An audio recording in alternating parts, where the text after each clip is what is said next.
All right, guys, so this is on pages 19 through 22. It's about calculating pH, and this is probably the hardest part of this week. All right, so, but if you use this chart that I made for you and you just follow where you're supposed to go, it's actually a lot easier than you think. And guys, you do not need to do this in your head. Use a calculator. I will post a link online if you don't have like an app on your phone. I'll tell you what apps to get as well. Okay, so first things first, I'm just going to do an example. It's the easiest way to show you how to do this.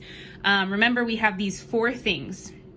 You're going to use the arrows to get to the thing that question is asking you for. Okay, remember, what does this mean again? What is this molecule called? What do the brackets mean?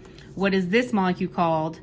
What do the brackets mean? And then same for, here we got pH. What does that mean? And pOH. Remember, these are 2 different scales. One measures H, or hydrogen. The other measures OH concentration. It's which is hydroxide. Okay, so number 1. So this is asking me for hydrogen ion concentration of a solution if I'm given a pOH of 12.2. So I'm going to do the whole known and unknown thing. Here we go again. Yes, I know.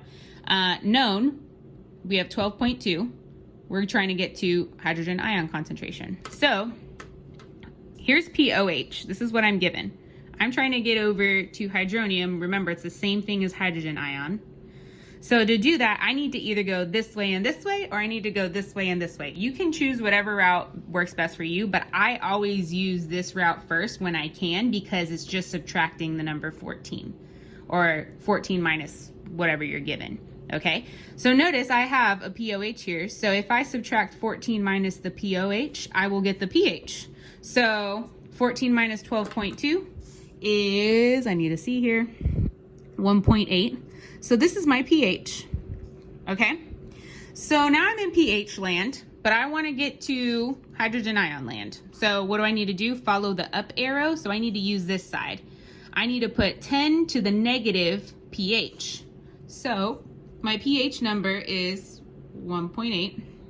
So I need to put now 10 to the negative 1.8. Do you see that? And then guys, this part right here, you just plug into a calculator.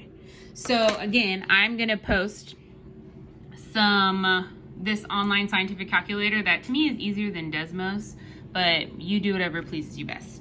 So we had 10 to the negative 0.8. So notice this is the 10x button. This is what we're gonna be using. So 10 to the, and then you're gonna put 1.8 and then use this plus minus sign to make it a negative. Okay, and then when you do that, what do you get? Let's round it to like, let's do 3 decimal places. So 0.01, what? If this is an 8, the 5 goes to, yep. So this would be the hydrogen ion concentration, because remember, that's what we got to, is,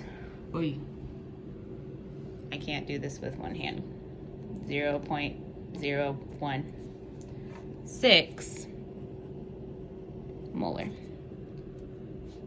And these are the big M. Remember, what does that big M stand for again? This is the molarity of a solution. It's been a while, I know. All right. Okay, so second example. Sorry, I had already recorded it and then realized that these arrows were wrong, so I had to fix it. So second example, if I'm trying to find the hydroxide ion concentration of a solution with a pH of 3, my known is what? pH of 3, and I'm trying to go to OH negative. So pH, I want to get to here. So you can either go here, here, or you can go here, here.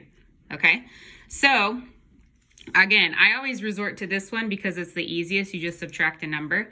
So I'm going to go this way, follow this arrow. So I'm going to use 14 minus pH. So I'm going to do 14 minus 3 and get 11. And then I'm going to go up, which means I need to use this formula. So I'm going to do 10 to the negative pOH. Because remember, our pOH is given. We're here. We're in pOH land. So we just got 11. So I'm just going to plug that 11 in for the pOH. So it'd be 10 to the negative 11. We're going to plug that into a calculator. So to do that, 10 to the sign, put 11, negative. What do you get? 1 times 10 to the negative 11th. That's fine. So your OH ion concentration is 1 times 10 to the negative 11. Okay? Now, you guys could get tripped up on the negative logs, but it's the same thing, guys. You're going to plug that directly into your calculator. Don't get tripped up. You have a calculator. So, notice, log button is right here. So if you had to plug in negative logs, you would put, oh, sorry. That's not the negative sign. So log, negative, and then whatever number you have. They would normally give you that number to get up here. Okay. And then the only thing I want to bring up on this chart is the KW. Remember, this is our equilibrium constant. So this will always be 1 times 10 to the negative 14. Where does that 14 come from, you think? So that will always be the number that goes on top.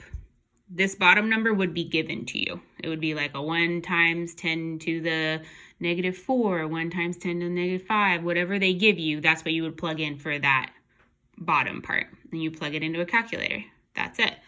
All right, so I know this is kind of much, but just rewind, rewatch, and practice. That's really what it is. And you have this chart, use it. All right, that's it, guys.